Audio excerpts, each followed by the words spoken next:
अऊज़ु बिल्लाहि मिनश्शैतानिर्रजीम बिस्मिल्लाहिर्रहमानिर्रहीम।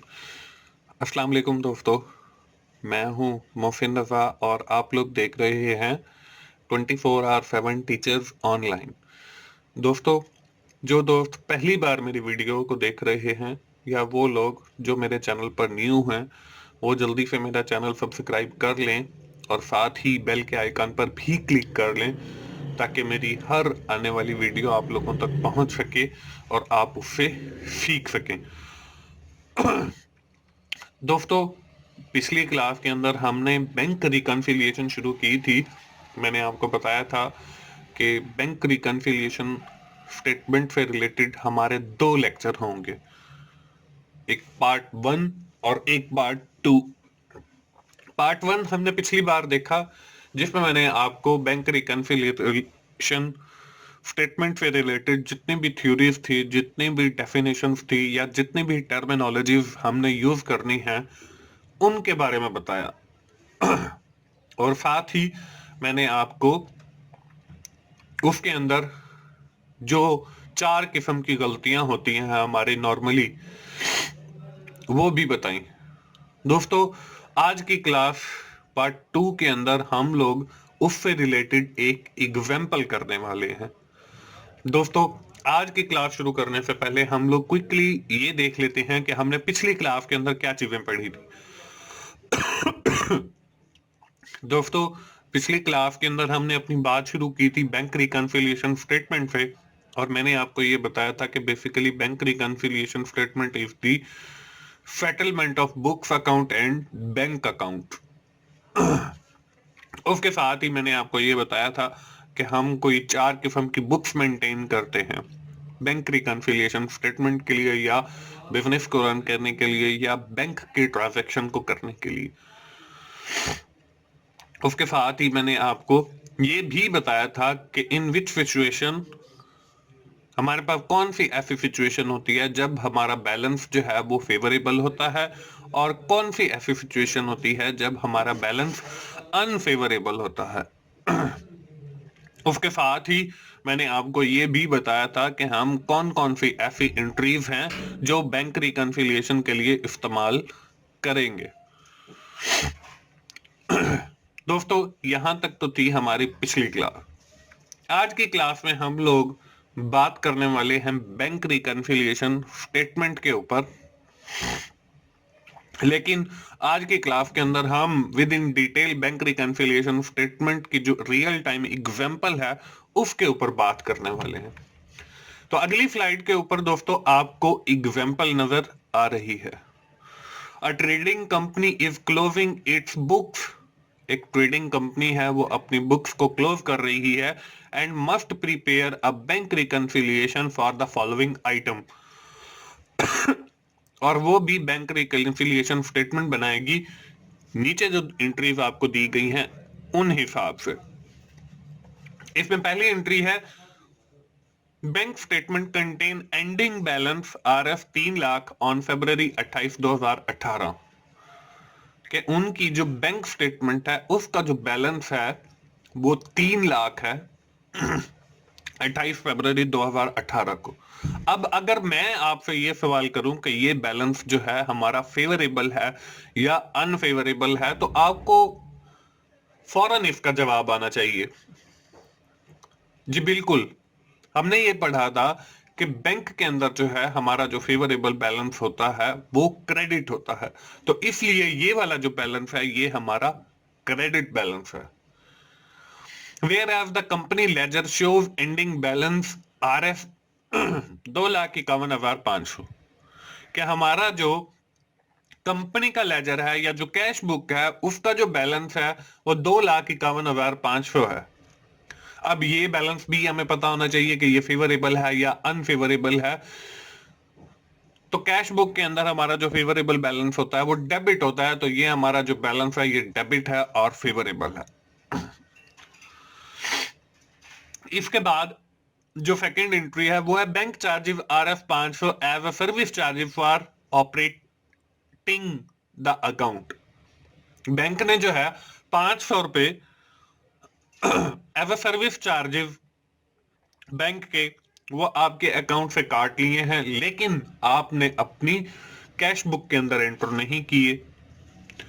इसी तरह जो थर्ड एंट्री है, bank statement contains interest income of RS 20,000, कि आपको कहीं से इनकम हुई है, बैंक ने वो आपके अकाउंट में तो पैसे जमा कर दिए हैं, लेकिन आपकी बुक्स ऑफ अकाउंट यानी आपके जो बैंक का लेजर है या आपकी जो कैश बुक है उसके अंदर ये रिकॉर्ड नहीं है। इसीलिए वो फर्क आया है कि आपका बैंक बैलेंस जो है वो 3 लाख है, लेकिन आपके पास 2,51,500 है।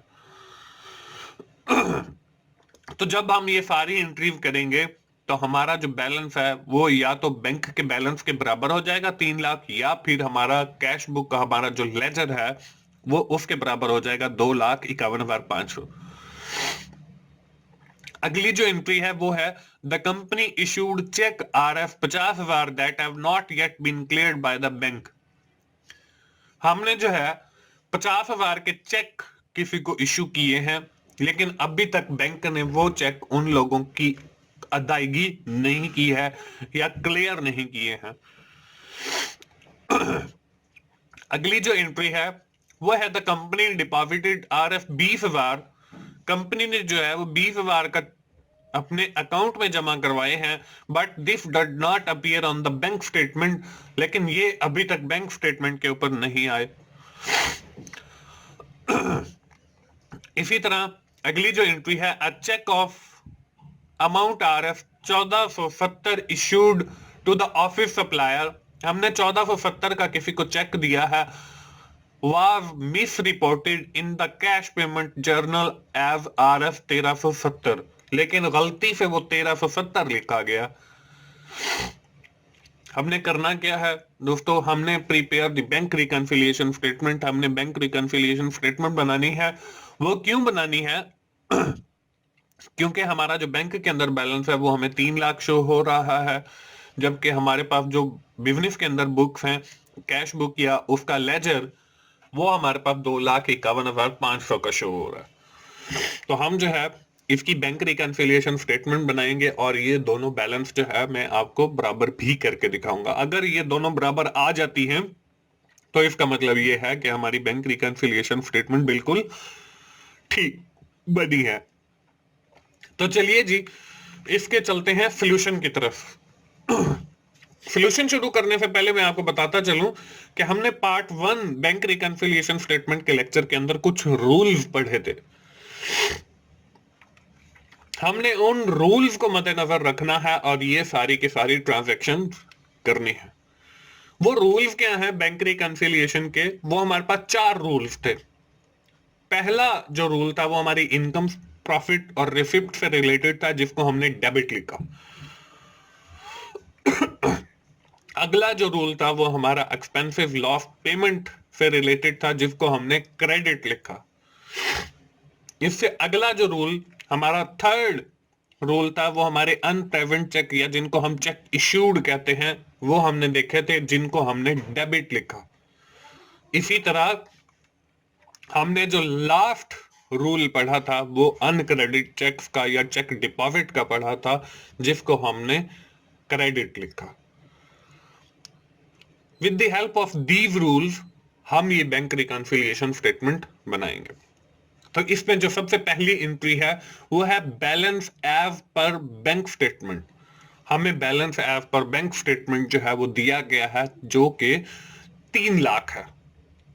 हमने यहाँ पे 3 लाख लिखा, और ये जब हम बैलेंस लिखते हैं बैलेंस एज पर बैंक स्टेटमेंट, तो हमारा इसमें जो फेवरेबल बैलेंस होता है वो क्रेडिट होता है। तो इसलिए मैंने इसके साथ यहाँ पे देखें, आपको नजर आ रहा है, क्रेडिट लिख दिया। इसके बाद जो हमारी सेकंड एंट्री थी वो थी bank charges detect by bank. Bank ने जो है वो 500 रुपए एज अ बैंक चार्जेस जो हमारा अकाउंट चल रहा है उसके अगेंस्ट डिटेक्ट कर लिए हैं। तो इसमें जो हमारा सेकंड वाला रूल है वो अप्लाई होता है, क्योंकि ये हमारा खर्चा है। इसलिए हम इसको 500 रुपए इसके नीचे लिखेंगे। और देखें, जब हमारा कोई खर्चा होता है तो हम उसको क्रेडिट करते हैं, तो यहां पे भी मैंने क्रेडिट लिख दिया। अब यहां पे हमने जो है इसके बाद करना होता है बैलेंस। अब बैलेंस कैसे करेंगे? अब देखें, आपने एक मैथमेटिक का रूल भी पढ़ा होगा। जब हमारे पास दोनों जो रकमें हैं वो माइनस और माइनस की आ जाएं, तो हम उन दोनों को ऐड कर देते हैं। जब हमारे पास दोनों जो रकमें हैं वो ऐड और ऐड की आ जाएं, मतलब प्लस वाली आ जाएं, तो उनको भी हम ऐड करते हैं। और जब हमारे पास एक रकम एडिशन की आ जाए, दूसरी रकम सब्ट्रैक्शन की आ जाए, मतलब एक रकम के साथ प्लस लगा हुआ है, दूसरी रकम के साथ माइनस लगा हुआ है, तो हम उसको माइनस करते हैं। सेम वही मैथमेटिक वाला जो रूल है वो यहां पे हमने अप्लाई करना है। यहां पे देखें, ऊपर भी हमारे पास क्रेडिट है, क्रेडिट की रकम है, नीचे भी हमारे पास क्रेडिट की रकम है, तो इसलिए हम इन दोनों रकम्स को ऐड कर देंगे। तो इससे हमारा जो बैलेंस है वो 3,05,000 हो जाएगा। अब वहां पे जैसे हम करते थे, इसके साथ जो हम सिंबल लगाएंगे वो वही लगाएंगे जो हमारी सबसे बड़ी रकम के साथ लगी होगी। मतलब अगर प्लस वाली बड़ी वैल्यू है तो वो प्लस लगाएंगे, अगर माइनस वाली बड़ी वैल्यू है तो माइनस लगाएंगे। यहाँ पे देखें, 3,00,000 के साथ हमारा क्रेडिट लिखा हुआ है, 3,00,000 हमारी बड़ी अमाउंट है, छोटी अमाउंट जो है वो हमारी 500 है, तो इसलिए हम इसके साथ CR ही लगाएंगे। अगली जो हमारी एंट्री थी वो ये थी कि bank statement contain interest income, कि बैंक के अंदर हमारी इंटरेस्ट इनकम हमारे अकाउंट में जमा हो गई है, लेकिन हमने अपनी बुक्स ऑफ अकाउंट के अंदर यानी कैश बुक के अंदर उसकी एंट्री नहीं की, तो हम उसको एंटर कर लेते हैं। यहां पे देखें, हमारा फर्स्ट रूल अप्लाई होगा, क्योंकि ये हमारी इनकम है, इसलिए हम इसको डेबिट करेंगे। वैल्यू उसकी 20,000 थी। अब देखें, यहां पे हमारे पास DR आ गया। अब ये वही रूल बन गया कि ऊपर वाला जो है हमारा CR है, नीचे वाला DR है। तो एक समझ लें आपका प्लस है, एक आपका माइनस है, तो यहां पे आपका माइनस होगा। यहां पे हमने बैलेंस लिखा, 3,05,000 में से हम माइनस करेंगे 20,000, तो हमारे पास जो जवाब आएगा वो 2,80,500 आएगा। अब हमने इसके साथ CR लगाना है या DR लगाना है, तो मैंने आपको, जब हमने पिछली ट्रांजैक्शन की, तो मैंने आपको बताया था कि जो रकम आपकी बड़ी होगी उसके साथ जो वैल्यू दी गई है आपने वो लगानी है। तो इसमें देखें, हमारी जो 3,05,000 है ये बड़ी वैल्यू है, इसके साथ हमारा CR लिखा हुआ है, तो हमने यहां पर भी CR लिख दिया। हमारी जो अगली ट्रांजैक्शन थी वो ये थी कि check issued but not clear by bank, कि हमने कुछ चेक इशू किए हैं लेकिन अभी तक उनकी अदायगी नहीं हुई, अभी तक वो बैंक ने उनको क्लियर नहीं किया। तो यहां पे हमारा जो थर्ड वाला रूल है वो अप्लाई होता है। यहां पे हम थर्ड वाला रूल अप्लाई करते हैं और यहां पे हम इस अमाउंट को 50,000 को भी डेबिट करते हैं। अब देखें, 2,80,500 ये हमारी समझ लें माइनस वाली वैल्यू है और 50,000 हमारी डेबिट वाली वैल्यू है, तो हम इसको भी माइनस करेंगे और जो हमारे पास बैलेंस आएगा वो हमारे पास आ गया 2,30,500। अब हम इसके साथ भी CR लगाएंगे, क्योंकि हमारी जो बड़ी वैल्यू है वो 2,80,500 है और उसके साथ CR लगा हुआ।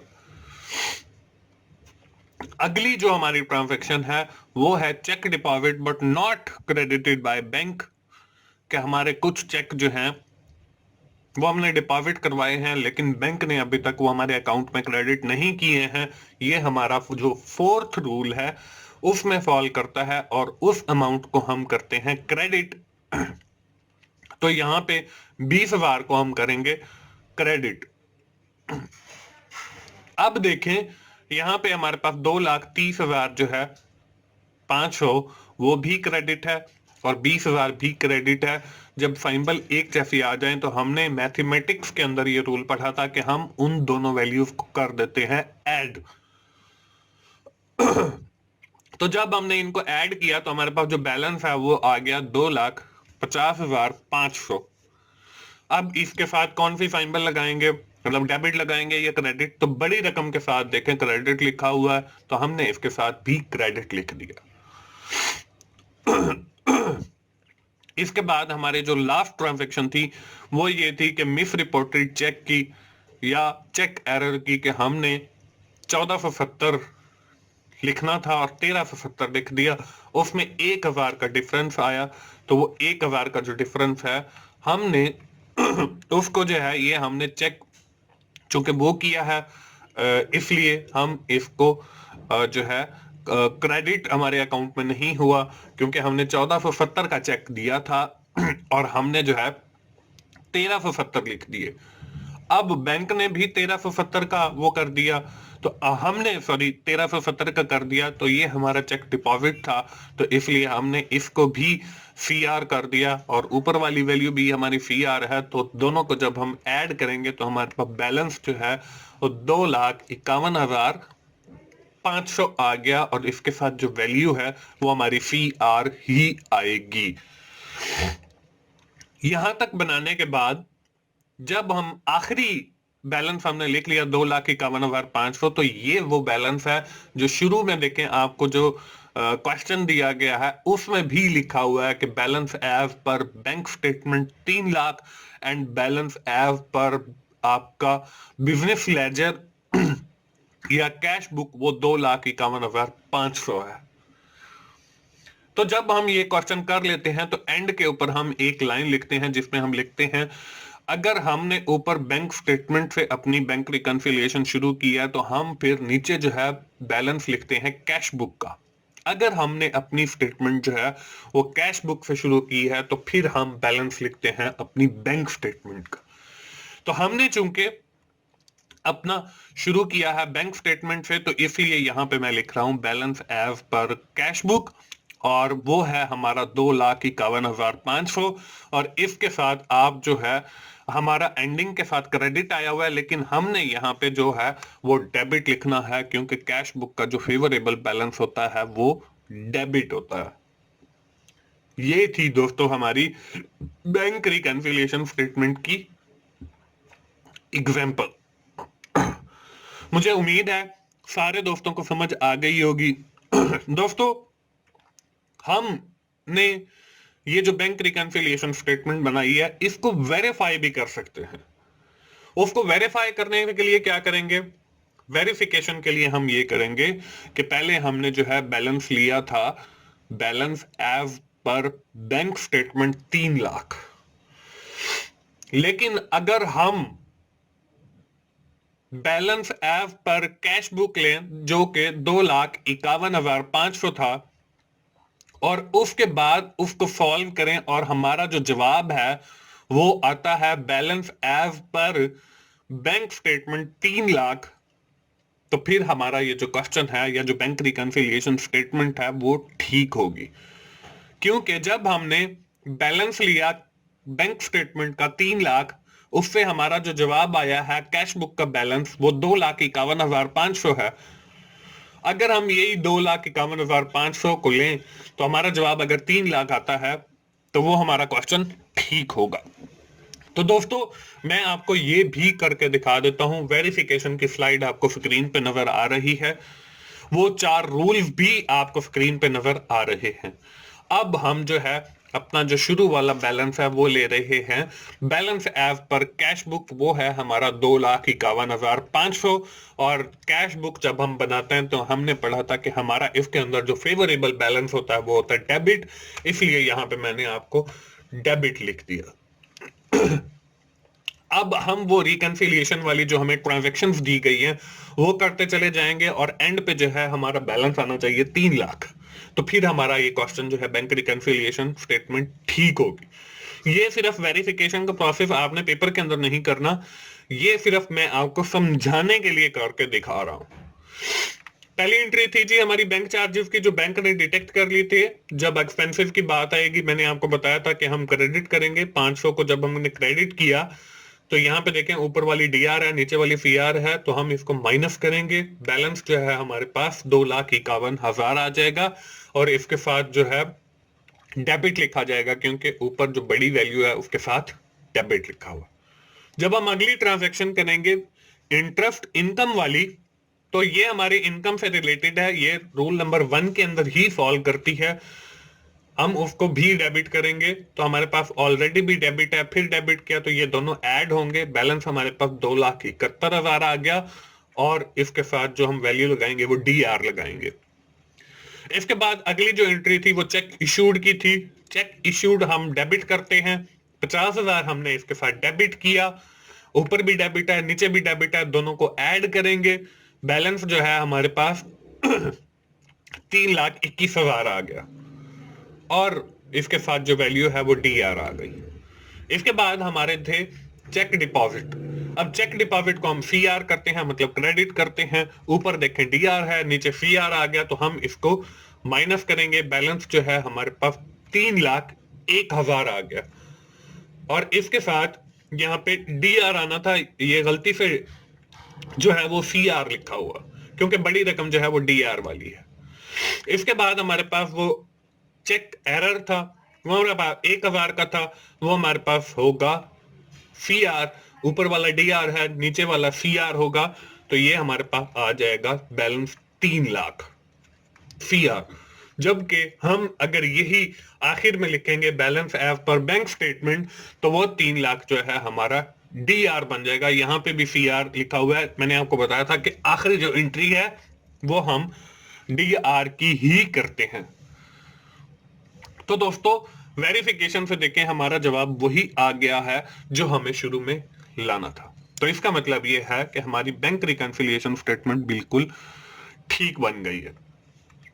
दोस्तों, ये थी हमारी आज की क्लास बैंक रिकंसिलिएशन स्टेटमेंट के हवाले से। मुझे उम्मीद है आप सब दोस्तों को बैंक रिकंसिलिएशन स्टेटमेंट की समझ आ गई होगी। अगर आपको समझ आ गई है तो जल्दी से अपनी नोटबुक उठाइए और नोट कीजिए ये एक्सरसाइज, और देखिए कि आपको बैंक रिकंसिलिएशन स्टेटमेंट की समझ आई है या नहीं आई है।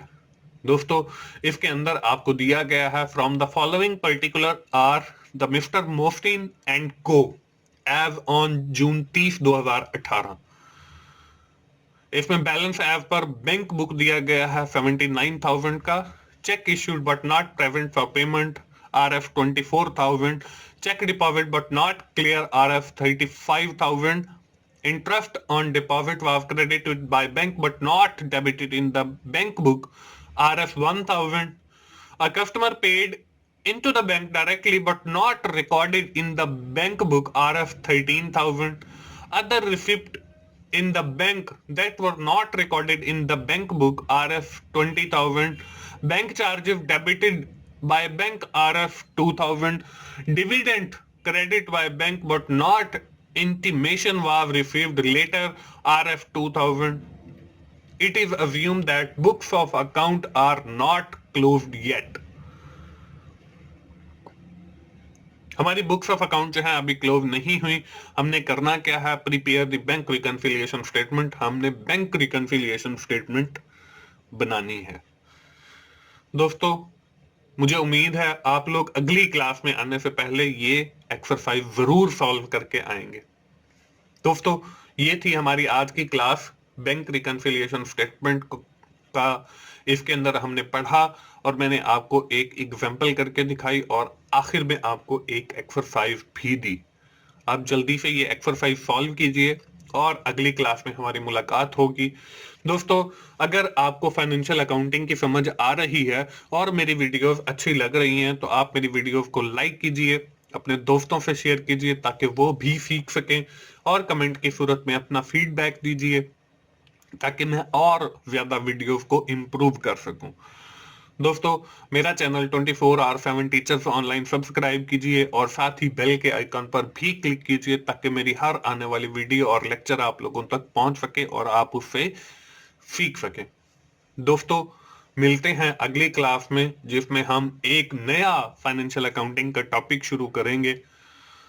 उस वक्त तक के लिए मोहसिन भाई को इजाजत दीजिए। थैंक यू वेरी मच दोस्तों। अल्लाह हाफिज।